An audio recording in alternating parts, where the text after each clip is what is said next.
I am नफीस सलमानी और आप देख रहे हैं भारत न्यूज। मैं मौजूद हूँ दिल्ली। दिल्ली भी ऐसी जगह जहाँ से आप देख सकते हैं कि बहुत ही नज़दीक यहाँ पर दिल्ली सचिवालय है, बहुत ही नज़दीक लाल किला, जामा मस्जिद। मैं मीटरों में अगर बात करूँ तो 100 मीटर, कोई 200 मीटर, कोई 300 मीटर, 400 मीटर का आपको यहाँ से यानी के दरमियान मिल जाएगा। इतने नज़दीक पे मैं यहाँ खड़ा हूँ और पावर हाउस मेरे पीछे आप देख ही रहे हैं।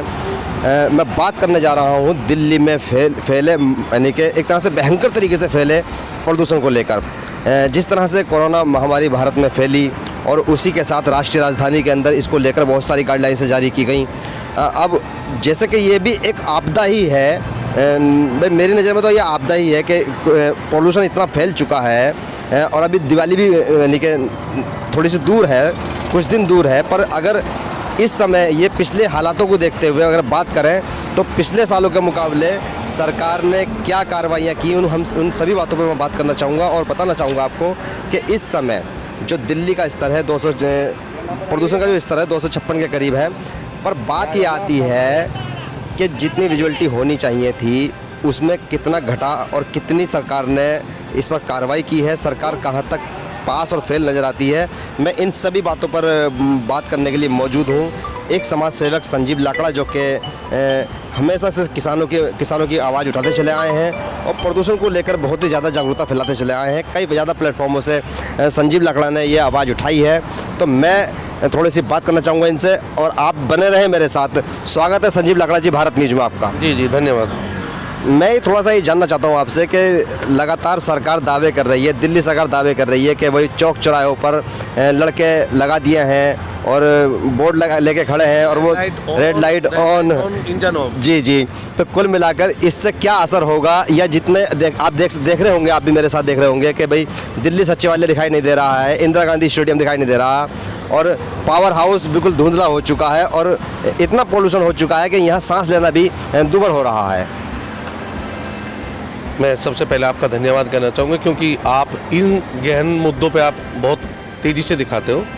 आज मौसम बहुत अति हानिकारक जोन में, दम घोटू जैसी सांस लेना मुसीबत हो रखा है। अभी जैसे हम वैश्विक महामारी से गुजर रहे हैं तो मैं एक स्वस्थ इंसान होने के बाद मुझे परेशानी हो रही है, बुजुर्गों को, बच्चों को, उन मरीजों को जो कोरोना से पीड़ित है उनकी हालत क्या हो रही होगी। लेकिन यहाँ दिल्ली सरकार हर साल इसका स्तर गिरता जा रहा है, घटिया होता जा रहा है। यही देश की राजधानी ही नहीं, ये व्यवस्थाओं की राजधानी भी है। लेकिन यहाँ CPCD फेल है, दिल्ली प्रदूषण कमेटी फेल है। आप ये देखिए जहाँ हम खड़े हैं यहाँ से लगभग 100 से 150-200 मीटर होगा मैक्सिमम। विजिबिलिटी देखो, जैसे ऊपर हवाई यात्रा के दौरान दिखाई देता है ना कि ऊपर बादल दिखाई देते हैं, जमीन पर चलते भी अंधेरा, कुछ नहीं देख पा रहे हैं। सरकार पूर्णतः फेल है, झूठे आंकड़े। दिवाली आने वाली है, मुख्य त्यौहार, लेकिन सरकार के कोई भी उचित और ठोस कदम नहीं उठाए हैं। यहाँ निर्माण कार्य बड़ी तेजी से चल रहे हैं। अभी आप 10 पॉइंट या 2.5 या 10 mm का जो भी स्तर है, आप भी हम देश की राजधानी के मुख्य चौराहे पे खड़े हैं। देखने और छुपाने वाली किसी से कोई बात नहीं कहूँगा। आप ये देखिए, ये सरकार के, ये देखो सरकार का तरीका, हर रोज सफाई के लिए पैसे खर्च मिलता है यहाँ, लेकिन यहाँ सफाई के नाम पे केवल और केवल झूठ बोला जाता है, पब्लिक को गुमराह किया जाता है, बहकावे में रखते हैं। और मैं आपके सामने एक बात और कहनी चाहूँगा, लास्ट बार भी बेबाक से बोला था मैंने, कोई डर नहीं है इन चीज़ों का, केंद्रीय एजेंसी हो चाहे स्टेट की हो। लेकिन यहाँ क्या है, पिछली बार OD1 लगा दिया। OD1 वो बसें तो जो 2007 में सरकार ने डीजल की बस बंद करके CNG को लेकर आए थे, वही STA परमिट की बसें अब 10,000 रुपये पर डे में चला रहे थे लोग। अब नया हथकंडा आजमा लिया, ये जो सिविल डिफेंस के लोग हैं, ये जो उन्होंने भर्ती की है अनपढ़ वर्दी में, बिल्कुल बोर्ड लेके खड़े एक आदमी 30-30 हज़ार रुपये लेता है। सरकारी खजाने को देखो चूना किस तरीके से लगाते हैं। अब ये 10-15 दिन जब तक मौसम ठीक नहीं होगा इन लोगों के लगा के रखेंगे, लेकिन यहाँ सुधार का कोई मतलब नहीं है। ये लोग केवल पब्लिक को मारने के लिए खड़े हैं। हमारी सांसें, हमें फ्री कुछ नहीं चाहिए, हमें सांसें तो कम से कम हमारा सोच तो बना रहे, कम से कम हम सांस तो ले सके। इस गला घोटू परिस्थिति में कहाँ जाएगा इंसान? संजीव, कौन जिम्मेदार लगता है आपको? देखो, स्टेट में स्टेट की 4 एजेंसियाँ हैं यहाँ दिल्ली में भी, चारों फेलियर, फुल फेलियर। दिल्ली प्रदूषण कमेटी के जो अध्यक्ष हैं रिटायर्ड जस्टिस भूरेलाल जी कहते हैं मेरी जान लग जाएगी, मैं दिल्ली की आप हवा को साफ करने के लिए अपनी जान लगा दूंगा। कुछ भी नहीं करते, केवल झूठ, केवल झूठ, बिल्कुल नोटंकी, दिखावा, प्रचार पे बजट पास कराते हैं, उसको उड़ाने का काम कर रहे हैं। कहीं कोई ग्राउंड पे काम नहीं होता। देखो हम देश की राजधानी के आउटर रिंग रोड पे खड़े हैं। यहाँ अगर किसी भी राज्य से कोई वाहन आता है वो ग्रीन टैक्स या एनवायरमेंट टैक्स देके ही घुसता है। उनको क्यों बदनाम किया जा रहा है? दूसरे तरीके से किसान को मैं कहता हूँ, जो मॉनिटरिंग पोल्यूशन कमेटी ने जो बोर्ड लगा रखे हैं, भाई अगर मैं यहाँ खड़ा हूँ तो धुआं यहीं उठेगा तो बोर्ड में आएगा ना कि धुआं इतना है। जितना भी, चाहे वो हरियाणा के किसी भी जिले में लगाओ, पंजाब में लगाओ, उत्तर प्रदेश में लगाओ, राजस्थान में लगाओ, मॉनिटरिंग सिस्टम तो उनका जीरो कहता है। और वो यहाँ देश की राजधानी में डंका पीटते हैं, किसान ने पुराली जला दी। तो वो आती कहाँ से है? और जो गंदगी यहाँ फैलती है उसका कौन जिम्मेवार है? आखिर ये जो घपलाबाजी है, तू मेरे सिर पे डाल, मैं तेरे सिर पे डालूंगा। और मैं सलमानी जी एक बात और आपके जरिए कहना चाहूँगा, देश में ये व्यवस्थाओं की राजधानी है। यहाँ कोई एक आम नागरिक बोले तो लगता है कि गलत किया, लेकिन खुद देश के पर्यावरण मंत्री प्रकाश जावड़ेकर ने कहा है कि 96% कारकों का जिम्मेवार दिल्ली सरकार है। जो 96% यहाँ पोल्यूशन है उसकी जिम्मेवारी खुद है, खुद, और कोई नहीं है। 4% में मान सकते हैं, हो भी सकता है किसान से जड़ी धुआं हो, और बहुत सारे रीजन है। किसान पे बड़ा आसानी से इल्जाम लगा दिया जाता है कि वो राजनीतिक है, ये राजनीति हो जाती है किसान को लेकर। पर छोटी छोटी फैक्ट्रियां घरों के अंदर चल रही हैं। मैं इसी वीडियो के अंदर दिखाना चाहूँगा मुस्तफाबाद, सीलमपुर, शाहदरा, मैंने खुद ये वीडियो शूट की है। मैं थोड़ा सा बताना चाहूँगा, मैं बताना चाहूँगा यही बात कि छोटी छोटी फैक्ट्रियाँ चल रही हैं जहाँ पर तांबा पीतल गलाया जा रहा है, कवाड़ा गलाया जा रहा है, स्क्रैप गलाया जा रहा है। इस पर जो स्क्रैप जलाया जा रहा है, इससे कितना प्रदूषण फैलता होगा? संजीव, मैं थोड़ा सा मुझे बताइए आप। देखो, मैं दोबारा एक आंकड़ों के साथ, बात तथ्यात्मक होनी चाहिए। यहाँ हैवी इंडस्ट्रीज, लोहा, तांबा, पीतल, स्टील सब बड़े तरीके से गलाई जाती है, और प्लास्टिक का बहुत बड़ा है दिल्ली में। मैं कहता हूँ ये तो आज की बात है, वहाँ इससे भी खतरनाक हर रोज होता है। लेकिन सरकार आंख मूंदे बैठी है, सरकार कार्रवाई नहीं करती। सरकार नियमों के खिलाफ, काम करने वालों के तो खिलाफ चलती है। जो सरकार के काम को टोकता है उसके तो खिलाफ सरकार काम करती है, लेकिन सच के मुद्दों पे काम नहीं करती। यही रीजन आज हमें ये दिन देखना पड़ रहा है। और अभी जैसे जैसे समय बढ़ेगा ना, ये लगातार बढ़ता चले जाएगा। जो बात आपने कही, 96 पॉइंट केजरीवाल की साइड से खुद किए थे कि देश की राजधानी में इतनी जगह छोटे छोटे उद्योग चलते हैं। जो आपने बताया, सीलमपुर, मुस्तफाबाद, सदर बाजार, दरियागंज, कहीं चले जाओ पूरी दिल्ली में, हर गली में 2 फैक्ट्री है खुले में। माननीय सर्वोच्च न्यायालय के सभी आदेशों की खुलेआम धज्जियां उड़ाई जाती हैं। यहाँ आरोप किसको लगा दिया जाता है? 200 किलोमीटर दूर अन्न पैदा करने वाले किसान को बदनाम किया जाता है। मैं कहता हूँ 10-10 किलोमीटर के बीच में यहाँ मॉनिटरिंग सिस्टम यहाँ लगाना चाहिए। प्रदूषण यहाँ बनता है, यहाँ पैदा होता है। एक मजे की बात और बताना चाहेंगे हम संजीव आपको, हम बताना चाह रहे हैं आपको अपनी ओर से कि हम जिस समय सर्वे कर रहे थे, हम देख रहे थे इलाके के अंदर कि भाई कितना पोल्यूशन है, कितना नहीं है, फैक्ट्रियाँ कितनी चल रही है, कितनी नहीं चल रही हैं। तो जैसे कि मान लो 4 घरों के बीच में एक फैक्ट्री चल रही है। अगर हम 4 घरों से बात करते हैं तो वो कहते हैं नहीं, इस फैक्ट्री के बारे में हम कुछ नहीं बोल सकते।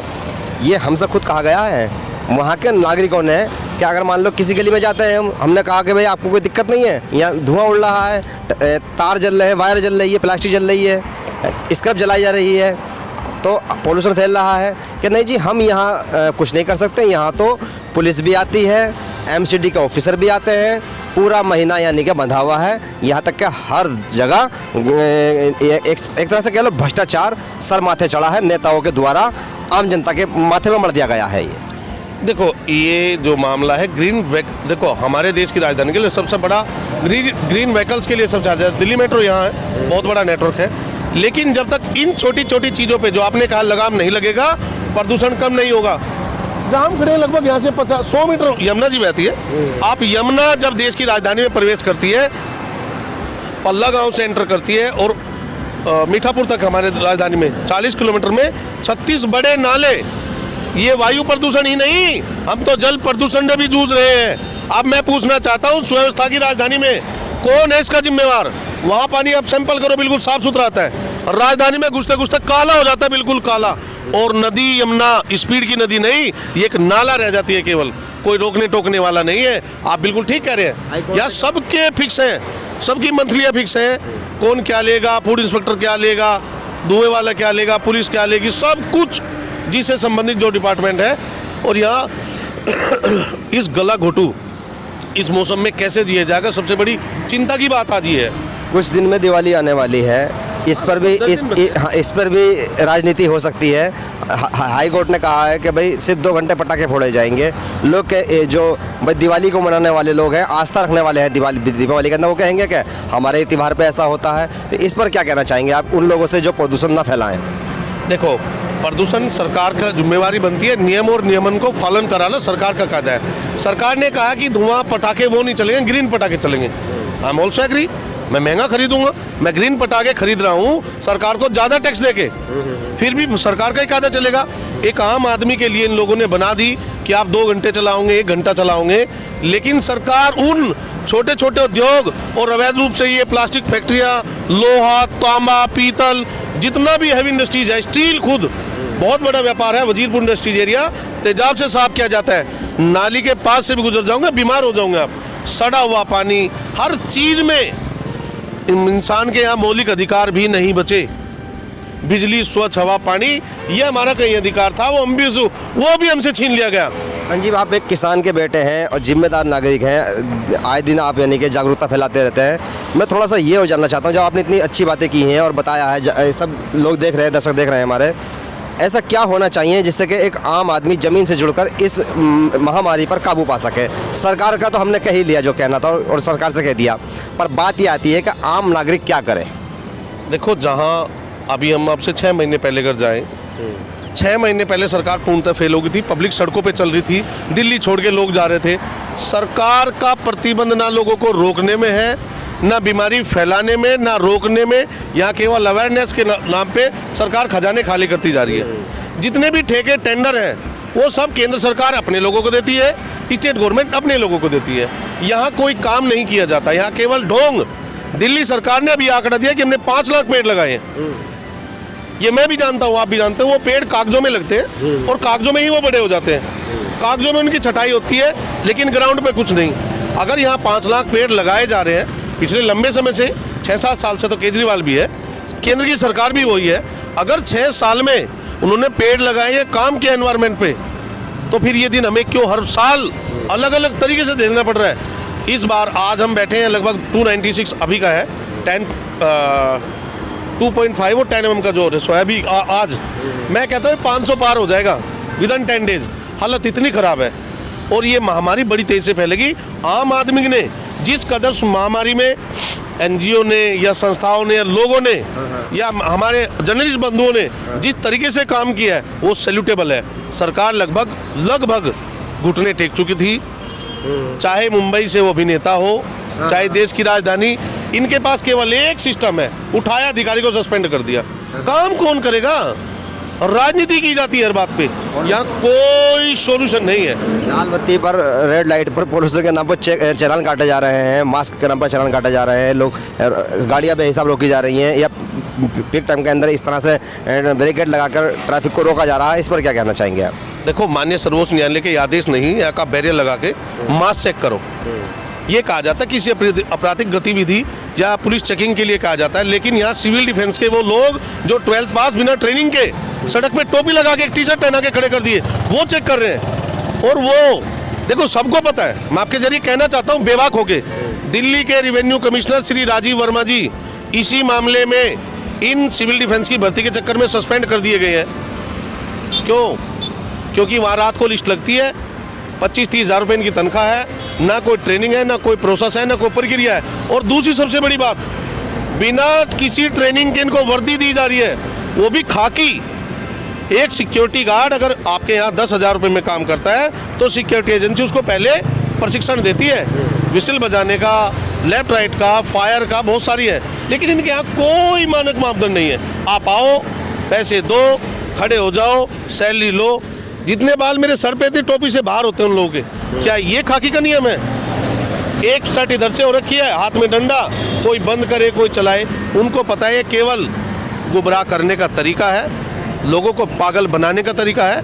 अवेयरनेस अगर आ सकती है तो लोकतंत्र के चौथे स्तंभ मीडिया से केवल अगर सच और बेबाक तरीके से दिखाया जाए, नहीं तो आंकड़े सबके सामने हैं। लोग थोड़े दिन बाद सब कुछ भूल जाते हैं। कल को कोई याद नहीं करता। चलिए, ये थे हमारे साथ संजीव लाकड़ा, जो कि किसान के बेटे करके मशहूर हो चुके हैं। और दिन पर दिन मैंने जैसे बताया कि भाई ये ज़मीनी मुद्दों से जुड़ी आवाज़ उठाते रहते हैं और बताते रहते हैं आए दिन के भाई हमें कैसे अपना जीवन यापन करना पड़ा, और सरकार को भी आईना दिखाने का काम करते हैं। पर मेरा भी मेरी अपील है एक आम जनता से, अपने दर्शकों से, कि भाई इस वीडियो को शेयर करें इस लिहाज से कि कम से कम जो दिल्ली में एक भयंकर बीमारी की तौर पर ये पोल्यूशन फैल रहा है, इसको रोका जाए। तो जो सुझाव आपकी ओर से हैं वो भी हमें दिए जाएं, जिससे कि हम इससे अगली वीडियो पर वो चला सकें और हम दिखा सकें सरकार को कि इस तरीके से आप काम करेंगे तो ये और आसानी हो जाएगी। मैं एम नफीस सलमानी, आप देख रहे थे भारत न्यूज़।